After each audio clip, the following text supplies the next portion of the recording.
জল পাতুয়ারা সপ্তাহ আমাদের এখন চলছে, ঠিক আছে? সেটা কত থেকে 16 থেকে 30 এপ্রিল। এই যে জল, জল আমাদের জলের আরেক নামটা কি? জীবন। হ্যাঁ, জলের আরেক নাম জীবন। তো জল না হলে আমরা বাঁচবো না।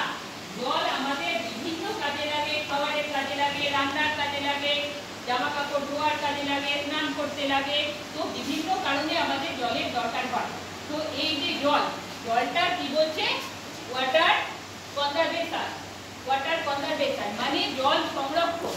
জল সংরক্ষণ করাটা ভীষণ জরুরি, কেননা যাতে আমাদের এই যে এখানে বলছে ইম্পেন্ডিং শর্টেজ। ইম্পেন্ডিং শর্টেজ মানে হলো আগামী দিনে যাতে জলের কমি না হয়ে যায়, জল যাতে আমাদের কম না পড়ে যায়।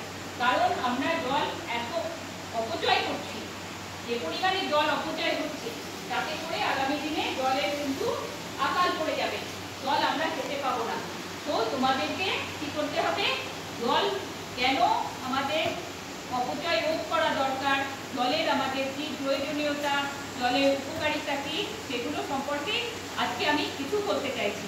জলটা তোমরা সংরক্ষণের জন্য বাড়িতে যেমন বৃষ্টির জল কোনো বালতি রেখে দিলে, বা অনেক জায়গায় হয় ছাদের উপরে ট্যাঙ্কি বানিয়ে জলটা সংরক্ষণ করা হয়। সেই জলটাকে পরে পরিশ্রুত করা হয়, ফিল্টার করা হয়, ফিল্টার করে সেই জলটাকে ব্যবহারের উপযুক্ত করা হয়। তাছাড়া আরেকটা যেটা আছে চাল, মারা চাল ধুয়ে দেয়, চাল ধোয়া জল, সবজি ধোয়া জল। এই যে সবজি ধোয়া জল, চাল ধোয়া জল, এগুলো তোমরা বাড়িতে বাগানে গাছ থাকলে গাছে দিয়ে দিতে পারো। তাহলে যে জলটা আমার গাছে দিতে হতো, সেই জলটা চাল ধোয়া জলটা ফেলে না দিয়ে বেঁচে গেল। তো এইভাবে জলটাকে বাঁচানো দরকার, ঠিক আছে? আর আরো একটা যেটা তোমরা একটা কাজ করো, তোমরা কি করো? জলের বোতলের জলটা দিয়ে হাত ধুয়ে ফেলো। ওই জলটা কিন্তু খাবার জল, ওটা খাবার জল, ওটা বিশুদ্ধ জল। সব জল আমাদের পানীয়ের উপযুক্ত কিন্তু নয়, কেননা এমনি আছে কিন্তু পৃথিবীর 3 ভাগ জল 1 ভাগ স্থল, কিন্তু সেই সব জল খাওয়ার উপযুক্ত নয়।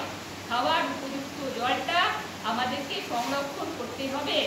তোমরা এইভাবে ওই জলগুলো দিয়ে হাত ধুয়ে ফেলছো, আর হাত ধোয়ার যে জলটা, সেই জলটা তখন ব্যবহার হচ্ছে না, অথচ পরে খাওয়ার জলটা আমাদের যে ফিল্টার আছে, ফিল্টারে রাখা হচ্ছে। তো জলটা পরিশুদ্ধ করার জন্য, বিশুদ্ধ করার জন্য ওটা ফিল্টার করা হচ্ছে, ফিল্টার করে তোমাদেরকে খাওয়ার জন্য দেওয়া হচ্ছে।